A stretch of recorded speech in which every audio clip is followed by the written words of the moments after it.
Hello and welcome to United Tribes News. I am your host, Jess Cubby-Healer.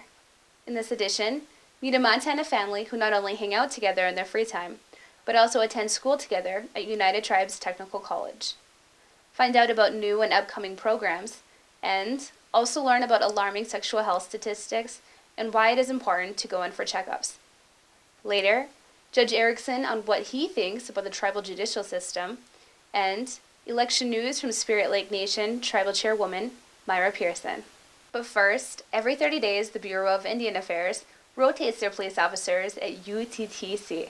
Meet the first female BIA officer to ever work on the college's campus.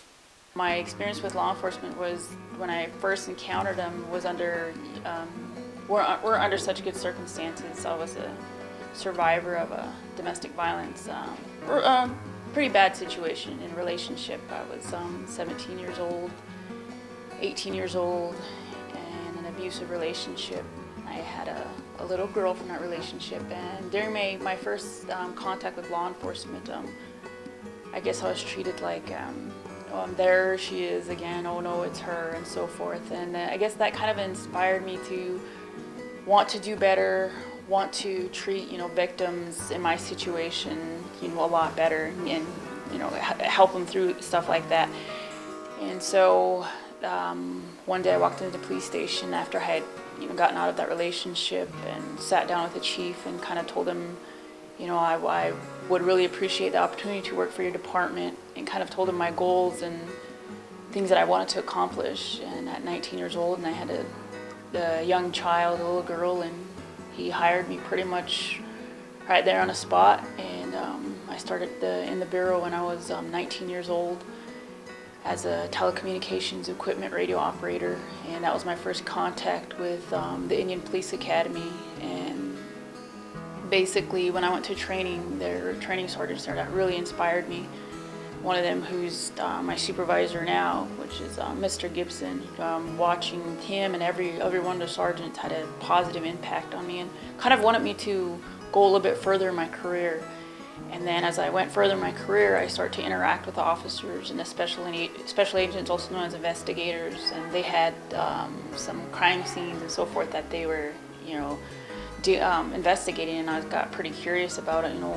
What does that take to do that, and so forth. And when the CIs told me, the best thing to do, I'd recommend to you if you want to go in that direction, is get an education. So I said okay. So I pretty much resigned for educational purposes and went off to school at Fort Lewis College and got my degree, my bachelor's, and then I turned around and started my master's degree. And I came back into BIA 4 years later, into the patrol division, the uniform division, and started patrolling there. I've worked in that time. When I first started my career, I was in Colorado, then I went to South Dakota, then to the state of Washington, and then I was picked up by the Indian Police Academy. I mean, even every interaction that I had with the academy with my sergeants have been very positive. And so they hired me down at the academy, and ever since then I've been developing as a person, developing as a supervisor, and pretty much been going strong, going hard at it. I mean, I've trained a lot of students, and hopefully, with my message and my experiences in law enforcement, they hopefully see that as positive and want to do better for our Native American community. Being a police officer is basically something that's it's something inside you. You want to make change, you want to make a difference, you want to help your people and so forth. Kind of the way that I think. My end result is I hope to be returned back to my people, and I actually want to be the chief. So hopefully, if I go around and get all this experience and knowledge, I hope to in the end better my people in the law enforcement aspect. I guess for anybody out there who's looking to get into law enforcement, I mean, do it for good reasons. Once you get into law enforcement, that's your life, that's your career. Family first, definitely, but that is something, if you're into it, go into it with an open mind, with your heart, make the difference and change. A lot of people look up to us as professionals, or interactions and so forth with the public. So always remember that you definitely have to deal with the people, a lot with people. I'm in the U.S. Army National Guard. How long have you been doing I've been doing it since 2008. And right now I'm very proud to say that I'm the New Mexico State Soldier of the Year, which is it's an honor to, I guess, to be called that. Took me a lot of work to get there. So I go to nationals April 28th. So I'll be competing against other individuals from other states. And if I win there, I'll go regionals and I'll be the soldier of United States. No, I don't know. I hope so. I doubt that I'm that good, but I mean, it's good to get where I'm at. All soldiers get to compete in the Soldier of the Year. So for a female, I'm very proud to hold that title, definitely.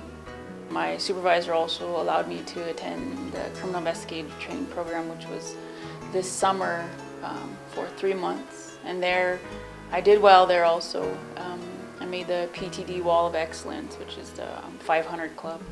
The second female, and actually the first female was Gracie Hermany Horses in 1998, I believe. So, and 12 years have passed, and I've also made the wall. So, it was really something really exciting. Sergeant Plenty Holes has accepted a position at the Winnebago Police Department, where she will work as a special agent. The next person in the rotation who will replace Officer Plenty Holes is also female.